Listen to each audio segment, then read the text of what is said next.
SSFിൻ്റെ west ജില്ലാ സാഹിത്യോത്സവ് ഈ മാസം 11, 12 തീയതികളിൽ എടപ്പാൾ വെച്ച് നടക്കുകയാണ്. അപ്പോൾ ഇതുമായി ബന്ധപ്പെട്ട് നമ്മൾ ബിക്കോസ് വി ആർ എന്നുള്ള ഒരു ആശയത്തെ ആസ്പദമാക്കിയാണ് നമ്മൾ ഓരോ വർഷവും സാഹിത്യോത്സവങ്ങൾ ഇങ്ങനെ വ്യത്യസ്തമായ വിഷയത്തെ ആസ്പദമാക്കിയാണ് സംസാരിക്കുന്നത്. നമുക്കറിയാം, മനുഷ്യൻ ഒരു ഹ്യൂമൻ സോഷ്യൽ ആനിമൽ എന്നുള്ളതാണ്. മനുഷ്യൻ ഒരു സാമൂഹ്യ ജീവി എന്നുള്ളതാണ്. മനുഷ്യൻ ഒറ്റയ്ക്ക് എന്തായാലും മനുഷ്യൻ എന്ത് ചെയ്യില്ല, ഒരു ജീവിതം നിലവാരം മെച്ചപ്പെടുത്താൻ കഴിയില്ല. പല മേഖലകളിൽ ഇടപെട്ടുകൊണ്ടാണ് മനുഷ്യൻ എന്ത് ചെയ്യുന്നത്, ഒരു സൊസൈറ്റിയെ ഡെവലപ്പ് ചെയ്യുന്നത്.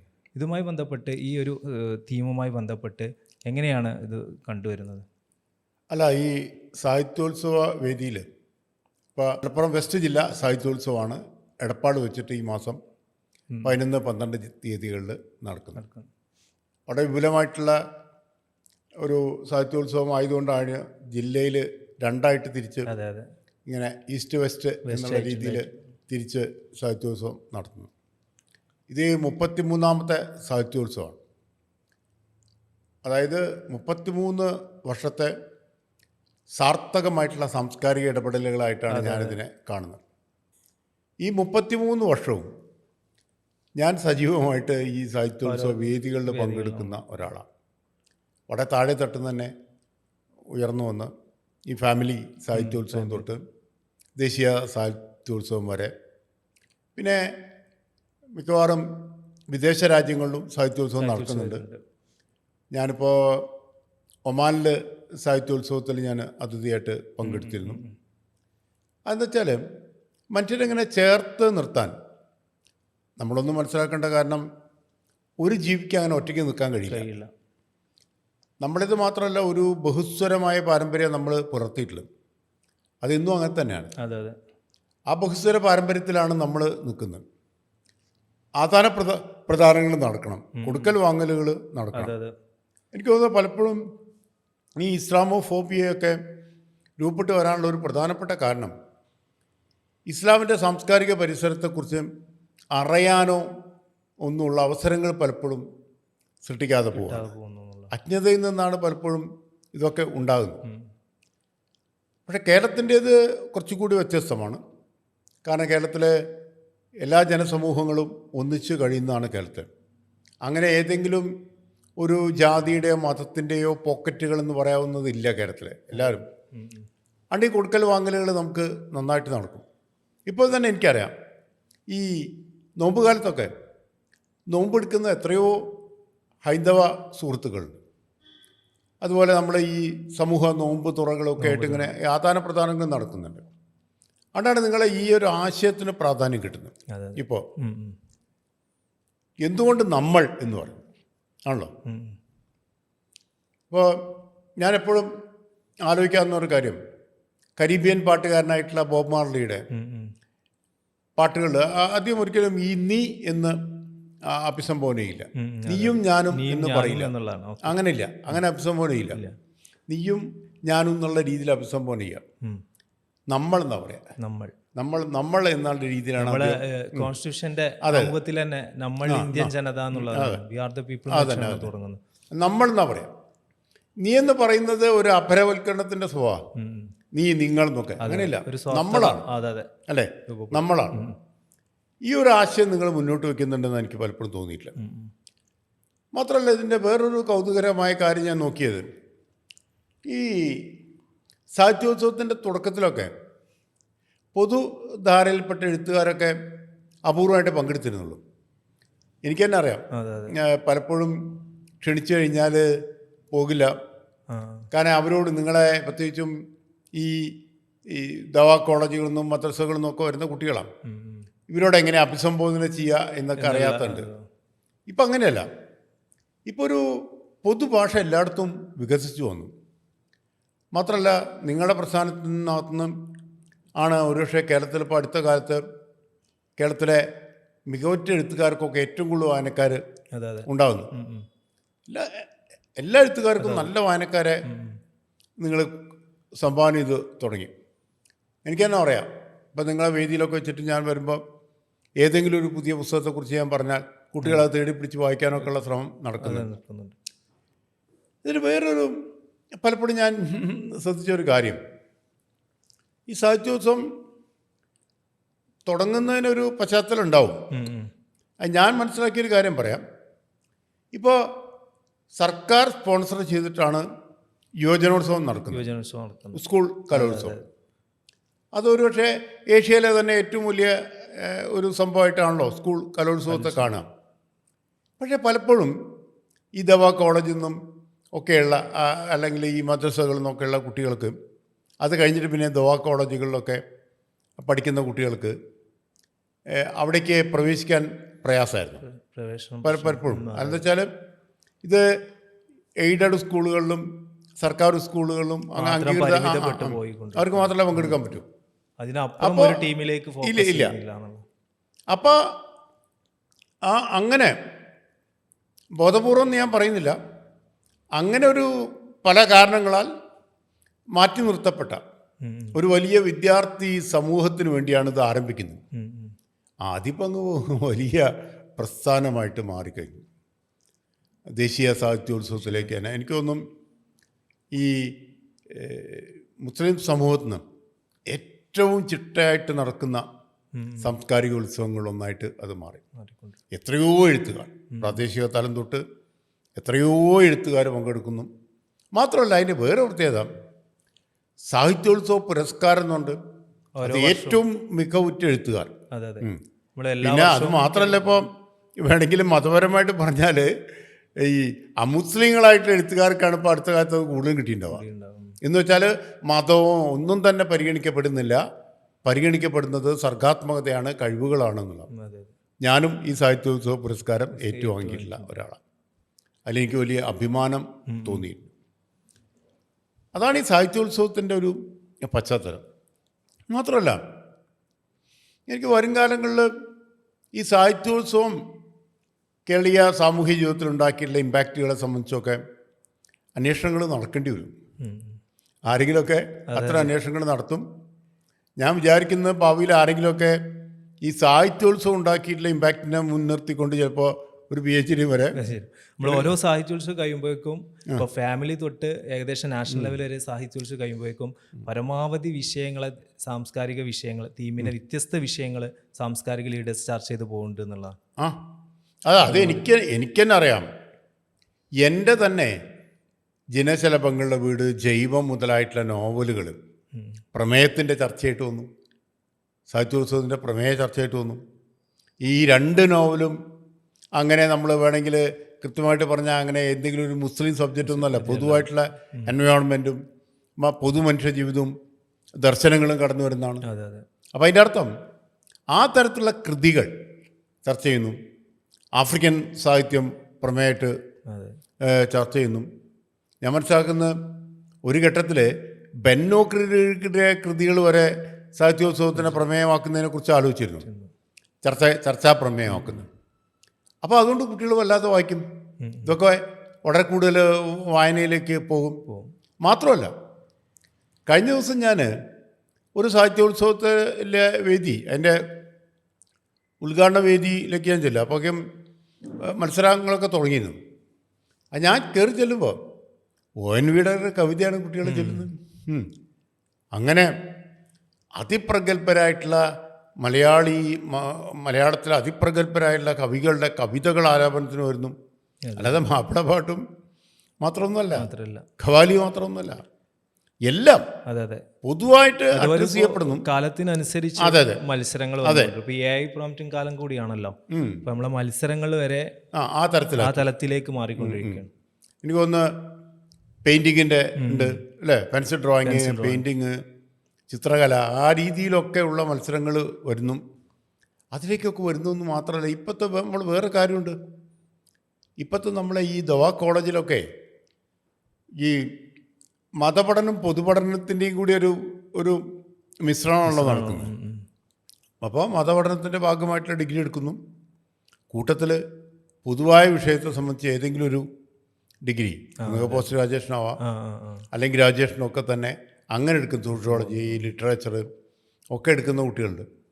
മാത്രമല്ല, ഇവിടെ നിന്നൊക്കെ കഴിഞ്ഞിട്ട് കുട്ടികൾ ഇപ്പോൾ വിദേശങ്ങളിലേക്ക് പഠനത്തിന് പോകുന്നു, അങ്ങനെ സ്കോളർഷിപ്പ് കിട്ടി പോകുന്നു. അത് എല്ലാ അർത്ഥത്തിലും ആഗോള സാഹചര്യങ്ങളെ സമർത്ഥമായിട്ട് എക്സ്പ്ലോർ ചെയ്യാൻ ഇവരെ സജ്ജരാക്കുന്നു എന്ന് പലപ്പോഴും എനിക്ക് തോന്നിയില്ല. ആ രീതിയിൽ മാറ്റിയെടുക്കുന്നതിൽ സാഹിത്യോത്സവം വഹിച്ചിട്ടുള്ള പങ്ക് വലിയതാണ്. കാരണം അത് ഈ 33ാമത്തെ വർഷമാണിത്. അപ്പോൾ 1993 സാഹിത്യോത്സവം 93 തുടങ്ങുന്നു. അപ്പോൾ ഇത്രയും വർഷങ്ങളിൽ 3 പതിറ്റാണ്ട് പിന്നിടുന്നു എന്ന് പറയുന്നത് തന്നെ ചിട്ടയായ പ്രവർത്തനം. അതെ. അത് ഒരു വീഴ്ചയില്ല. പലപ്പോഴും ഞാൻ ആലങ്കാരികമായിട്ട് ഞാൻ എപ്പോഴും പറയാറുള്ളത് എന്താ വെച്ചാൽ, കേരളത്തിൻ്റെ മൺസൂണാണ് കേരളത്തിൻ്റെ സാംസ്കാരിക മേഖലയിൽ അല്ലെങ്കിൽ എഴുത്തിൻ്റെ ഒക്കെ ഉള്ള ഒരു എഴുത്തിൻ്റെ ഒക്കെ ഉള്ള ഒരു മഴക്കാലമാണ്, അക്ഷരങ്ങളുടെ മഴക്കാലമാണ് സാഹിത്യോത്സവം എന്ന് പലപ്പോഴും എനിക്ക് തോന്നിയില്ല. കാരണം ഈ നമ്മുടെ മൺസൂണിനൊപ്പം തന്നെയാണ് സാഹിത്യോത്സവം ആ സമയത്ത് കടന്നു വരിക. മാത്രമല്ല നമ്മുടെ ഈ ലിറ്റററി ഫെസ്റ്റിവലിൻ്റെയൊക്കെ ഒരു ആദിരൂപമാണ് 93 തന്നെ ഈ ഒരു ലിറ്റററി ഫെസ്റ്റിവൽ ആരംഭിക്കുന്നു എന്ന് പറയാം. ഇപ്പോൾ ലിറ്റററി ഫെസ്റ്റിവൽ വലിയൊരു ആശയമായിട്ട് കേരളത്തിലുടനീളം കൊണ്ടുവരുന്നു. ആ നിലയ്ക്കൊക്കെ വളരെ പ്രാധാന്യമേറിയ ഒന്നായിട്ട് എനിക്ക് നമ്മളെ ഈ തീം ബിക്കോസ് വി ആർ എന്നുള്ള ഒരു തീമാണല്ലോ. നമ്മൾ എന്നൊരു ആശയത്തിലേക്ക് നമ്മളെ മനുഷ്യന്മാരെ ഇപ്പോഴത്തെ നിലവിലെ സാഹചര്യത്തിൽ നേരത്തെ സാറ് പറഞ്ഞതുപോലെ ഞാൻ എന്നുള്ള ഒരു സ്വാർത്ഥ താല്പര്യത്തിലേക്ക് മനുഷ്യന്മാർ മാറിക്കൊണ്ടിരിക്കുകയാണ്. അപ്പോൾ എന്തുകൊണ്ടും ഈ ഒരു സമയത്ത് നമ്മുടെ ഈ ഒരു തീമിന് പ്രസക്തി കൂടുതലാണ്. അപ്പോൾ ഇതുമായി ബന്ധപ്പെട്ട് ഇന്നത്തെ കാലഘട്ടത്തിൽ ഈ തീമിനെ കുറിച്ച് സാറിന് അതായത് പറഞ്ഞത് നമ്മൾ എന്ന് പറയുന്നിടത്ത് തന്നെ ഒരു ചേർത്ത് പിടിക്കലുണ്ട്. അതാണ് ഏറ്റവും പ്രധാനം. അതെ. കാരണം ഇത് പലതരത്തിലുള്ള വംശീയമായിട്ടുള്ള വിദ്വേഷം കൂടി വരുന്നു. അപരന്മാരാണ് എന്ന രീതിയിൽ മാറ്റി നിർത്തപ്പെടുന്നു. അപരത്വം, ഈ നീ എന്ന ചൂണ്ടുന്നതിൽ അപരത്വമുണ്ട്. നീ ഞാനല്ല, നീ എന്നിൽപ്പെട്ടവനല്ല എന്ന രീതിയിലുള്ള ആശയം വരുന്നുണ്ട്. അപ്പോൾ ബിക്കോസ് വി ആർ എന്ന് പറയുമ്പോൾ ഒരു ചേർത്ത് പിടിക്കലുണ്ട്.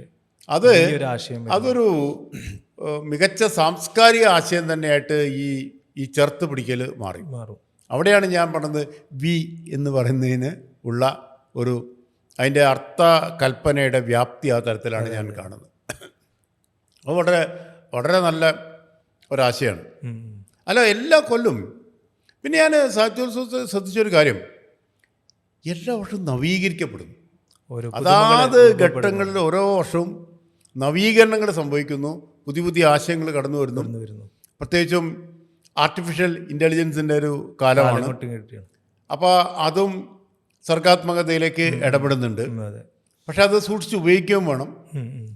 ഒരു കാര്യം എപ്പോഴും ശ്രദ്ധിച്ചാൽ കൊള്ളാം, ഈ മനുഷ്യൻ്റെ അർത്ഥപൂർണമായ സർഗാത്മകതയ്ക്ക് മേലെ നിൽക്കുന്നതല്ല ടെക്നോളജി എപ്പോഴും നമ്മളൊരു ഒരു ഉപകരണമായിട്ട് എടുത്താൽ മതി.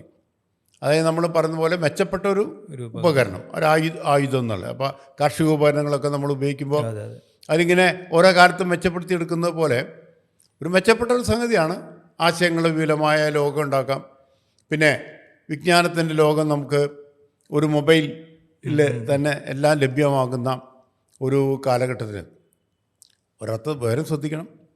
പ്രത്യേകിച്ചും ചെറിയ കുട്ടികളൊക്കെ ഇത്തരത്തിലുള്ള സർഗാത്മക പ്രവർത്തനത്തോട് ചേർത്ത് പിടിച്ചാലെന്ന് വെച്ചാൽ ഇപ്പോൾ ലോകം മുഴുവൻ നേരിടുന്നത് സ്ക്രീൻ അഡിക്ഷൻ ഒരു വലിയ പ്രശ്നമായിട്ട് മാറി. യൂറോപ്യൻ രാജ്യങ്ങളൊക്കെ ഈ അച്ചടിച്ച പുസ്തകങ്ങളിലേക്ക് തന്നെ മടങ്ങാൻ പറയുന്നു. പുസ്തക വായന എന്നുള്ളത് ഇപ്പോൾ കുട്ടികളിൽ അന്യമായിക്കൊണ്ടിരിക്കുകയാണ്. സ്ക്രീൻ അഡിക്ഷനിലേക്ക് വന്നുകൊണ്ടിരിക്കുന്ന കാലഘട്ടം. പക്ഷെ അതെന്താ വെച്ചാൽ സ്ക്രീനിൽ വിഷ്വലുകളാണ്, ദൃശ്യങ്ങളും ചലിക്കുന്ന, അല്ലെങ്കിൽ മനുഷ്യർക്ക് ഈ ചലിക്കുന്ന രൂപങ്ങളോട് ഒരു പ്രത്യേക ഇഷ്ടമുണ്ട് നമുക്ക്. അപ്പോൾ എല്ലാ ജീവജാലങ്ങളും ഉണ്ട്. നിങ്ങൾ പൂച്ചയുടെ മുമ്പിൽ ഇങ്ങനെ എന്തെങ്കിലും ഇട്ടിട്ട് ചലിപ്പിച്ച് കഴിഞ്ഞാൽ അതിനോട് പ്രതികരിക്കുന്നുണ്ടാവില്ല. അപ്പോൾ ചലനത്തോട് മനുഷ്യർക്ക് പൊതുവേണ്ട്, ആ നിലയ്ക്ക് പ്രത്യേകത. പക്ഷേ ഈ പുസ്തകങ്ങൾ ഉണ്ടാക്കുന്ന വെച്ചാൽ പുസ്തകങ്ങൾ കുട്ടികളെ കുറച്ചുകൂടി ഭാവനാശാലികളാക്കും. പിന്നെ കയ്യക്ഷരം എന്ന് പറയുന്നത് യുണീക്കായിട്ടുള്ളൊരു സംഗതിയാണ് കേട്ടോ. കൈപ്പട എന്ന് പറയുന്നത് ഒരു യുണീക്കായിട്ടുള്ള എല്ലാ മനുഷ്യൻ്റെയും സവിശേഷമായിട്ടുള്ള അടയാളമാണ് അവൻ്റെ കൈപ്പട. അപ്പം ഞാൻ പറയുന്നത് പുതിയ സാങ്കേതികവിദ്യ ഒന്നും വേണ്ടതെന്നല്ല, എന്തു വരുമ്പോഴും ഈ പറയുന്ന ഒരു കൈപ്പട ബാക്കിയാക്കി വെക്കണം. അതിനാണ് അവന് സൈൻ എന്ന് പറയുന്നതാണല്ലോ. നമ്മുടെ എത്ര ലോകം വളർന്നു വന്നാലും കയ്യൊപ്പ് വളരെ വളരെ പ്രാധാന്യമുള്ളൊരു സാധനം. അവനവൻ്റെ കയ്യൊപ്പ് ആണല്ലോ. എന്ത് കരാറിൽ ലോകത്ത് ഇടപെടുമ്പോഴും ഏറ്റവും വലിയ തെളിവായിട്ട് എടുക്കുന്ന കൈകൊണ്ട് എഴുതുക എന്നുള്ളതാണ്. മാത്രമല്ല ഈ ആർട്ടിഫിഷ്യൽ ഇൻ്റലിജൻസ് ഒക്കെ വന്നതിന് ശേഷം ഈ ഫേക്കുകൾ കൂടി. ഫേക്ക് ആയിട്ടുള്ള ഇപ്പോൾ നമ്മൾ കയ്യിൽ കിട്ടിയൊരു ഒരു ചെറിയ ഒരു ചിത്രം അല്ലെങ്കിൽ ഒരു ഷോർട്ട് വീഡിയോ, ഇത് ഒറിജിനലാണോ ഫേക്കാണോ എന്ന് നമുക്കറിയില്ല. നമുക്കറിയാലോ ഫേക്കായിട്ടുള്ളൊരു സംഗതി ഷെയർ ചെയ്യുന്നത് കുറ്റകൃത്യമാണ് സൈബർ ആക്ട് പ്രകാരം അല്ലേ. അപ്പോൾ എന്ത് വേണം? സത്യദർശനം ഉണ്ടാവണം. ഒറിജിനലാണോ ഫേക്കാണോ എന്ന് അറിയാനുള്ള ഒരു കഴിവ് വികസിപ്പിച്ചെടുക്കണം. അത് വികസിപ്പിച്ചെടുക്കാൻ ഒറിജിനലായുള്ള സർഗാത്മകത കൊണ്ട് മാത്രമേ സാധിക്കുള്ളൂ. അപ്പം എൻ്റെ അടുത്ത് നിങ്ങൾ ആർട്ടിഫിഷ്യൽ ഇൻ്റലിജൻസിൻ്റെ ടൂളുകൾ ഉപയോഗിച്ചുകൊണ്ടൊരു കവിത ഉണ്ടാക്കി തന്നാലും ഞാനത് പിടിക്കും. നിങ്ങളുടെ ഒറിജിനൽ അല്ല എന്ന്. അതെന്തുകൊണ്ടാണ് എനിക്ക് പറ്റുന്നത് വെച്ചാലും അനേക വർഷത്തെ എക്സ്പീരിയൻസ് കൊണ്ടാണ് നമുക്കത് സാധ്യമാകുന്നത്. ഞാൻ ഒന്നിനെതിരല്ല കേട്ടോ, ഞാൻ ഒരു സാങ്കേതിക വിദ്യ എതിരെ ഞാൻ അതിനെ മാറ്റി നിർത്താൻ നല്ല പറഞ്ഞു. പക്ഷെ എല്ലാത്തിനെയും കുറച്ചുകൂടി മാനവികമായിട്ട് നമുക്ക് ഉപയോഗിക്കാൻ കഴിയും, ചേർത്ത് പിടിക്കാൻ. ഇപ്പോൾ എനിക്ക് തോന്നുന്നു ഈ സോഷ്യൽ മീഡിയ ഏറ്റവും കൂടുതൽ ഉപയോഗിക്കുന്നത് വെറുപ്പിൻ്റെ പ്രചാരകരല്ലേ. വെറുപ്പ് പ്രചരിപ്പിക്കാൻ വേണ്ടിയാണ് ഏറ്റവും കൂടുതൽ ഉപയോഗിക്കുന്നത്. അതിനുവേണ്ടിയാണ് ഫേക്കുകളൊക്കെ ഉണ്ടാക്കുന്നത്. അപ്പം നമ്മൾ വെറുപ്പിനെ സ്നേഹം കൊണ്ട് പ്രതിരോധിക്കും. ആ നിലയ്ക്കാണ് നമ്മൾ എന്ന് പറയുന്ന നിങ്ങളുടെ ആശയം വളരെയധികം പ്രാധാന്യമുള്ളതായിട്ട് മാറും. നേരത്തെ സാറ് പറഞ്ഞല്ലോ, നമ്മൾ എന്നുള്ള ആശയം എന്ന് പറഞ്ഞാൽ ഒരു വിശാലമായ ഒരു ആശയമാണ്. നമുക്കറിയാം, ഒരു വസ്ത്രം തയ്ക്കുകയാണെങ്കിൽ നിശ്ചിതമായ നൂലുകൾ ചേർന്നുകൊണ്ടാണ് അതൊരു വസ്ത്രമായി മാറുന്നത് എന്നുള്ളത്. അതോടൊപ്പം ജലഗണികകൾ ചേർന്നുകൊണ്ടാണ് ഒരു മഹാസമുദ്രമായിട്ട് മാറുന്നത്. അപ്പോൾ ഇങ്ങനെയൊക്കെ പല ചേരുകളോട് കൂടിയാണ് ഈ സംഭവങ്ങളായിട്ട് മാറുന്നത് എന്നുള്ളതാണ്. ഇപ്പോൾ ഒരു ബിൽഡിംഗ് പണിയാണെങ്കിൽ വ്യത്യസ്തമായ കല്ലുകൾ വെച്ച് പല കല്ലുകൾ ചേർന്ന് നിൽക്കുമ്പോഴാണ് അതൊരു മനോഹരമായിട്ടുള്ള ഒരു ബിൽഡിംഗ് ആയി മാറുന്നത്. അപ്പോൾ നമുക്കറിയാം, ഈ ഒരു ചേർത്ത് നിൽത്തലിൻ്റെ ഒരു വലിയൊരു ആശയം കൂടിയാണ് ഇപ്രാവശ്യത്തെ സാഹിത്യോത്സവ് SSF വെസ്റ്റ് ജില്ല മുന്നോട്ട് വെക്കുന്നത് എന്നുള്ളതാണ്. അപ്പോൾ ഇന്നത്തെ ഈ ഒരു കാലഘട്ടത്തിൽ ഈ പുതുതലമുറയോട് എങ്ങനെയാണ് ഈ ഒരു സാഹിത്യോത്സവിൻ്റെ ഈ ആശയം പുതിയ തലമുറ, ഇപ്പോൾ ജൻസി വിഭാഗത്തിൽപ്പെട്ടുള്ള ഈ തലമുറ പലപ്പോഴും അവർ നല്ല കലിബറുള്ളവരാണ്, മിടുക്കരാണ് കുട്ടികൾ. പക്ഷെ അവർക്ക് ഇന്ത്യൻ അവസ്ഥയെക്കുറിച്ച് അർത്ഥപൂർണമായിട്ട് ആകുലതകൾ അവർ പങ്കുവെക്കുന്നതായിട്ട് എനിക്ക് തോന്നിയിട്ടില്ല. ഇപ്പോഴും അവർക്കത് വിഷയമായിട്ടില്ല. അതുകൊണ്ട് എനിക്ക് തോന്നുന്നത് അതുകൊണ്ടാണ് അവർ ഈ ഡ്രഗ് അഡിക്റ്റുകളായിട്ടൊക്കെ കുറേ കുട്ടികളൊക്കെ മാറിപ്പോകുന്നതിൻ്റെ സാഹചര്യം. അവർക്ക് അവരുടെ ഉള്ളിൽ കിടക്കുന്ന അവരുടെ സർഗബോധത്തെ തന്നെ അവർക്ക് കേൾക്കാൻ ആളില്ല എന്നുള്ളതാണ്. അതൊക്കെ അവർ അഡ്രസ്സ് ചെയ്യുന്നില്ല. ഞാൻ പലപ്പോഴും എൻ്റെ കൂട്ടത്തിൽ ഒരു കാര്യം കൂടി പറയാം. ഈ അതിഥി തൊഴിലാളികൾ ഉണ്ടാവും നമ്മുടെ നാട്ടിൽ. രാവിലെ ആയിക്കഴിഞ്ഞാൽ ഒരു വട്ടംകുളത്തൊക്കെ കയറി കഴിഞ്ഞാൽ ഒരു 6-7 മണിയാകുമ്പോഴേക്കും കുറേ ഉണ്ടാവും. ആരെങ്കിലും ഒരു ബൈക്കിൽ കയറ്റി കൊണ്ടുപോകും. അവരിങ്ങനെ മുഷിഞ്ഞ വസ്ത്രമായിട്ട് അവിടെ ഇരിക്കുന്നുണ്ടാവും. വൈകുന്നേരം അവർ തിരിച്ച് വരുന്നു. എനിക്ക് തോന്നുന്നു കേരളത്തിലെ ഒരു പൊതുസമൂഹം അവർ അഡ്രസ്സ് ചെയ്യാൻ ശ്രമിച്ചിട്ടില്ല. അവരുടെ കേന്ദ്രങ്ങളിലേക്ക്, അവർ താമസിക്കുന്ന കേന്ദ്രങ്ങളിലേക്ക് പലപ്പോഴും നമ്മൾ പ്രവേശിക്കുന്നില്ല. ഞാൻ പലപ്പോഴും തോന്നിയിട്ടുണ്ട്, അവർക്കിടയിൽ പാട്ടുകാരുണ്ടാവില്ലേ, നർത്തകരുണ്ടാവില്ലേ, എല്ലാ മേഖലയും പ്രസംഗിക്കാനുള്ള കഴിവുള്ളവരുണ്ടാവില്ലേ, അവർക്ക് ഒരുപാട് പ്രത്യേകതകൾ അവർക്കുണ്ടാവുമല്ലോ. അത് അഡ്രസ്സ് ചെയ്യപ്പെടണ്ടേ? ഒന്നും അഡ്രസ്സ് ചെയ്യാൻ നമ്മൾ ശ്രമിക്കുന്നില്ല. അതുകൊണ്ടാണ് ഈ പെരുമ്പാവൂർ ഭാഗത്തൊക്കെ അവരിങ്ങനെ തള്ളി മാറ്റപ്പെടുമ്പോഴാണ് അവർ ഒരുതരം അധോലോകമായിട്ട് രൂപപ്പെടുന്നത്. അതാണ് നമ്മൾ അവരെ നമ്മൾ എന്താ പറയുക, നമ്മൾ എന്നതിലേക്ക് അവരെ ചേർത്ത് പിടിച്ചാൽ അവരെ പൊതുസമൂഹത്തിൻ്റെ ഭാഗമാക്കി കൊണ്ടുവരാൻ നമുക്ക് ഉന്നതങ്ങളിലേക്ക് കൊണ്ടുവരാൻ കഴിയും. ഞാൻ പറഞ്ഞത് അതേപോലെയാണ് യൂത്തിനെ നമ്മൾ വെറുതെ കുറ്റം കൊണ്ട് കാര്യമില്ല. അവരെ അഡ്രസ്സ് ചെയ്യാൻ നമ്മൾ ശ്രമിച്ചുവോ എന്നുള്ളതാണ് ഏറ്റവും പ്രധാനമായ കാര്യം. അവരെ രാഷ്ട്രീയ ബോധ്യങ്ങൾ എന്താണെന്ന് നമ്മൾ ചോദിക്കണം. അവരുടെ രാഷ്ട്രസങ്കല്പം എന്താണ് എന്ന് നമ്മൾ ചോദിക്കണം. അവരായിട്ട് സംവാദം നടത്താൻ കേരളത്തിൽ നിന്നും യൂത്തുമായിട്ട് അർത്ഥപൂർണമായ സംവാദം നടത്തുന്നതിൽ രാഷ്ട്രീയ പാർട്ടികളെ യൂത്ത് മൂവ്മെൻറ്റ് പരാജയപ്പെട്ടുകൊണ്ടിരിക്കും. അത് എനിക്ക് പലപ്പോഴും തോന്നിയിട്ടുണ്ട്. അവർ പരാജയപ്പെട്ടു എന്നുള്ള. ഉം, ഉം. അതുകൊണ്ടാണ് അവർ മാറി നിൽക്കുന്നത്. പലപ്പോഴും അരാഷ്ട്രീയവാദികളായിട്ടൊക്കെ അവർ മാറി നിൽക്കുന്നതിൻ്റെ സാധ്യത. സാധ്യത. അപ്പോൾ അവരെ കൂടി നമ്മൾ ഉം, ഉം. നമ്മൾ എന്ന് പറയുന്ന ഈ ഒരു കോൺസെപ്റ്റിലേക്ക് നമ്മൾ കൊണ്ടുവരാം. വെറുപ്പിനെ സ്നേഹം കൊണ്ട് മാത്രമേ ചികിത്സിക്കാൻ പറ്റൂ. കഴിയുള്ളൂ. അല്ലാതെ വെറുപ്പിനെ വെറുപ്പുകൊണ്ടൊന്നും ചികിത്സിക്കാൻ പറ്റുന്ന ആരും കരുതണ്ട. അത് വിജയിക്കില്ല. വെറുപ്പിന് ആ ഭാഷയിൽ നമ്മൾ നേരിടുകയും വേണ്ട. അതുകൊണ്ട് ഞാനെപ്പോഴും ഈ മുസ്ലിം സാമൂഹിക ജീവിതവുമായിട്ട് ആഴത്തിൽ ഇടപഴകിക്കൊണ്ടിരിക്കുന്ന ഒരാളാണ് ഞാൻ. കഴിഞ്ഞോടത്തോളം ഈ മുസ്ലിം വിഭാഗത്തിലുള്ള എല്ലാ ജനാധിപത്യ പ്രസ്ഥാനങ്ങളെ അഡ്രസ്സ് ചെയ്യാൻ ഞാൻ ശ്രമിക്കുന്നുണ്ട്. അതിതീവ്ര സ്വഭാവമുള്ള ചില സംഘടനകൾ മാത്രമേ ഞാൻ മാറ്റി നിർത്തുള്ളൂ. ഒക്കെ എല്ലാവരുമായിട്ട് ഞാൻ സംവദിക്കുന്നുണ്ട്. കാരണം ഞാൻ അടിസ്ഥാനപരമായിട്ട് ഒരു ഹിന്ദു മതത്തിൽ പിറക്കുകയും ബുദ്ധ മാർഗത്തിലൂടെ സഞ്ചരിക്കുകയും ചെയ്യുന്ന ഒരാളാണ്. എന്നാൽ പ്രവാചകനെക്കുറിച്ചും ഞാൻ ഒത്തിരി പഠനങ്ങൾ നടത്തിയിട്ടുണ്ട്. ഒത്തിരി പഠനങ്ങൾ ഞാൻ പ്രവാചകനെക്കുറിച്ച് നടത്തിയതാണ്. ഞാൻ മരുഭൂമിയിലെ തേനറുകൾ എന്ന് പറയുന്ന പുസ്തകമൊക്കെ പുറത്തു വരുന്നത്. അവിടെ നമ്മൾ കാണേണ്ടത് ഒരു കാര്യമുണ്ട്. അവിടെയും നമ്മുടേതാണ് എന്ന ഒരു ബോധ്യം, ഈ പ്രവാചകൻ നമ്മുടേതാണെന്നാണ്, അല്ലാതെ മുസൽമാൻ്റേതാണെന്നല്ല പറയേണ്ടത്. ലോകജനതയുടെ സമ്പത്താണല്ലേ. വിശുദ്ധ ഖുർആൻ ആരുടെയാ? ലോകജനതയുടെ സമ്പത്തല്ലേ. രാമായണം മഹാഭാരതം ആരുടെ? ലോകജനതയുടെ അല്ലേ. എല്ലാ വേദഗ്രന്ഥങ്ങളും അങ്ങനെയല്ലേ. ഈ തരത്തിലുള്ള ആശയങ്ങൾ ഉണ്ടാക്കിയിട്ട് ചേർത്ത് പിടിക്കുന്നതിൻ്റെ ആശയങ്ങളിങ്ങനെ കൂടുതലായിട്ട് വിപുലമായിട്ട് കടന്നു വരുമ്പോൾ സ്വാഭാവികമായിട്ടും വെറുപ്പിൻ്റെ ശക്തികൾ തോറ്റുപോകും. ഇപ്പോൾ തന്നെ കുറേശ്ശെ വെറുപ്പിൻ്റെ ഭാഷണം തോറ്റു തുടങ്ങിയിട്ടുണ്ട്. ഇപ്പോൾ പഴയ പോലെയൊന്നുമല്ല. പ്രതിശബ്ദങ്ങളൊക്കെ ഉണ്ടാക്കാൻ തുടങ്ങിയിട്ടുണ്ട്. തോറ്റു തുടങ്ങി. അത് തോൽക്കും. അടിസ്ഥാനപരമായിട്ട് മനുഷ്യരെല്ലാവരും സമാധാനത്തോടെ ജീവിക്കാൻ തന്നെ ആഗ്രഹിക്കുന്നത്. അത് തർക്കം വേണ്ട. ദാരിദ്ര്യമില്ലാതെ ശാന്തമായി ജീവിക്കാനാണ് നമ്മളൊക്കെ ആഗ്രഹിക്കുന്നത്. അതിനുള്ള അവസരങ്ങൾ ഒരുക്കണ്ടേ. അപ്പം ഞാൻ വിചാരിക്കുന്നത് ഇത് സത്യത്തിൽ SSFൻ്റെ ഈ സാഹിത്യോത്സവം എല്ലാ സംഘടനകൾക്കും ഒരു മാതൃകയാക്കിയിട്ട് അവരൊക്കെ ഈ തരത്തിലുള്ള ഇത് ഞാൻ പലപ്പോഴും NSSകാരായ സുഹൃത്തുക്കളോടൊക്കെ ഞാൻ പറഞ്ഞിട്ടുണ്ട്, നിങ്ങളൊക്കെ ഇതിനെ മാതൃകയാക്കിയിട്ട് സാംസ്കാരിക ഉത്സവങ്ങൾ ഉടനീളം നിങ്ങൾക്ക് സംഘടിപ്പിക്കാം. നമ്മുടെ ഈ ക്ഷേത്രോത്സവങ്ങൾ മാത്രമൊന്നുമല്ല, പാട്ട് മാത്രം പോരല്ലോ, എല്ലാം വേണ്ടേ. എല്ലാ മത്സരങ്ങളും കവിത വേണം അല്ലേ, കവിത വേണം, പ്രഭാഷണം വേണം.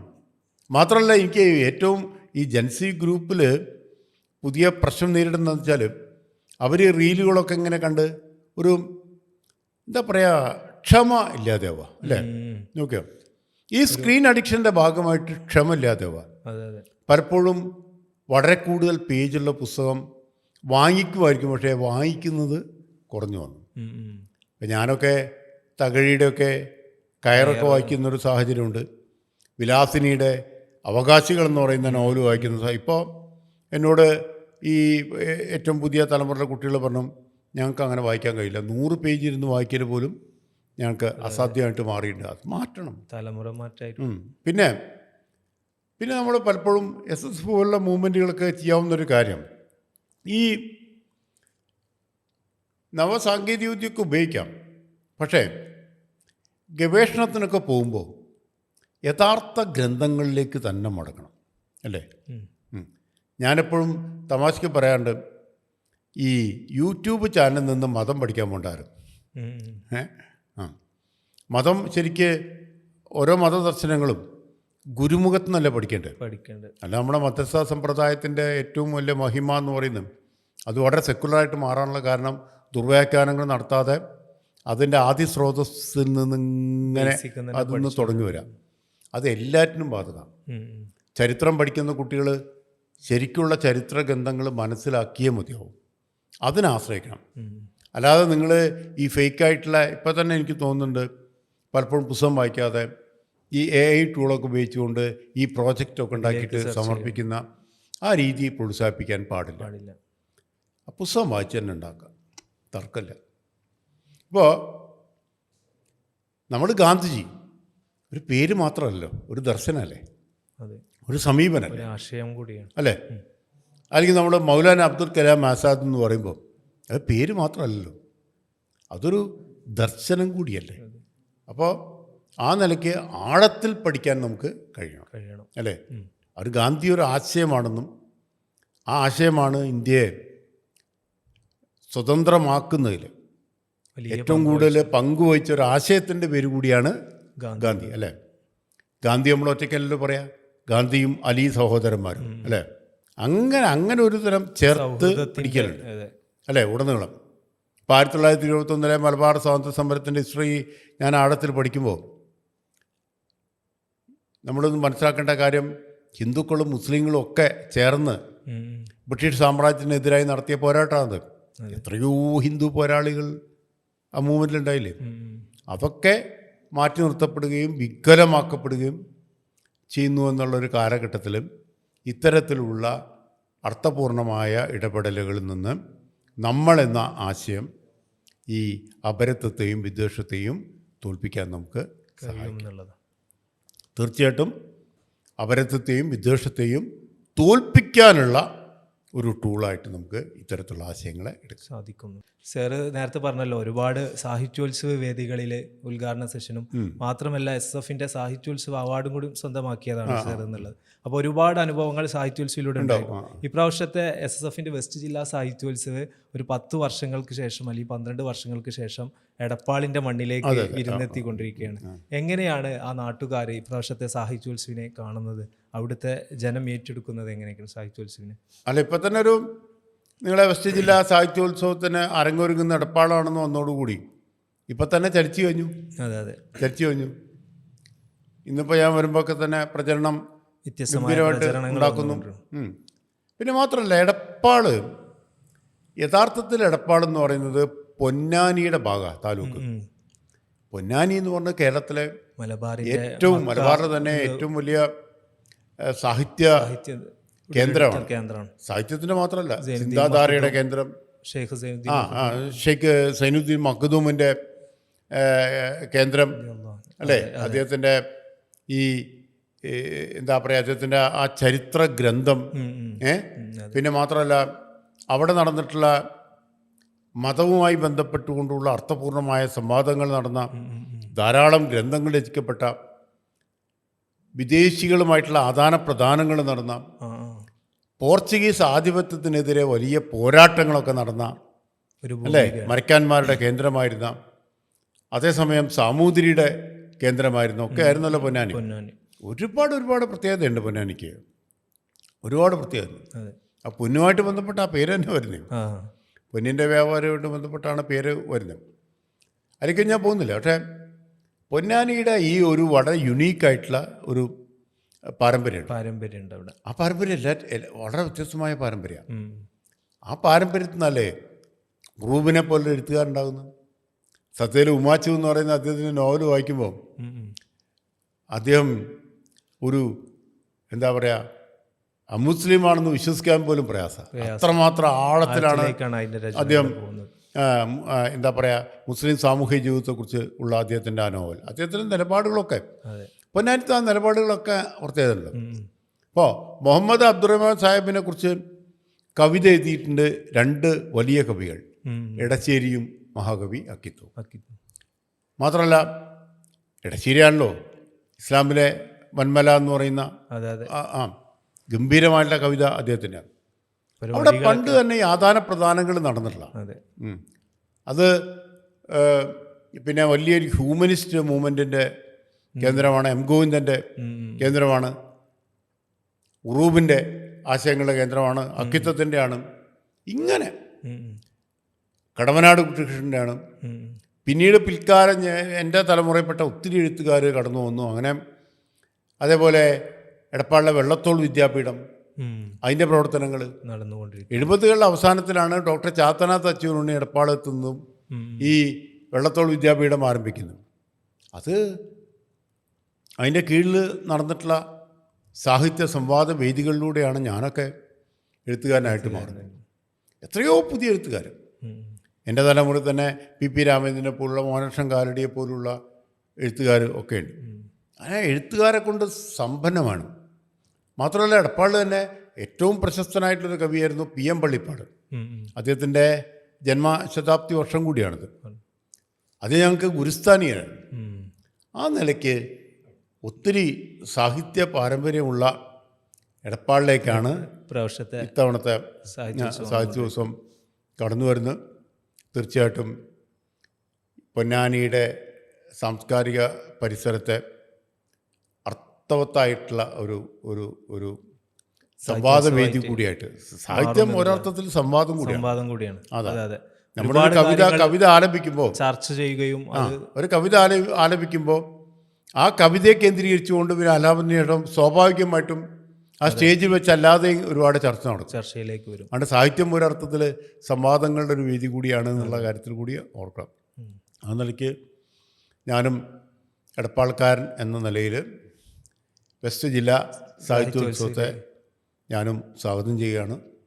മിക്കവാറും ഞാൻ ഈ 2 ദിവസം സാഹിത്യോത്സവമായിട്ട് ബന്ധപ്പെട്ടുകൊണ്ടുള്ള വേദികളിൽ എപ്പോഴെങ്കിലുമൊക്കെ ആയിട്ട് ഞാൻ തീർച്ചയായിട്ടും ഉണ്ടാകും.